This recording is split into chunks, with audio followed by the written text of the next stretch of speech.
दिसतोय का?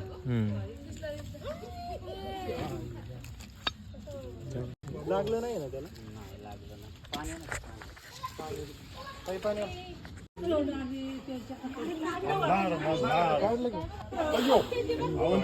मध्ये आता तुम्ही बघितलं असेल की असा साप दिसला ना, थायमेट टाकल्यानं काय होतं की थोडक्यामध्ये त्याचा स्मेल आपल्यालाच बेकार येतो.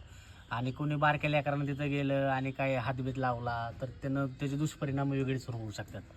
तर हा म्हणजे की आपल्या भागात आढळणारा विषारी जातीचा साप आहे.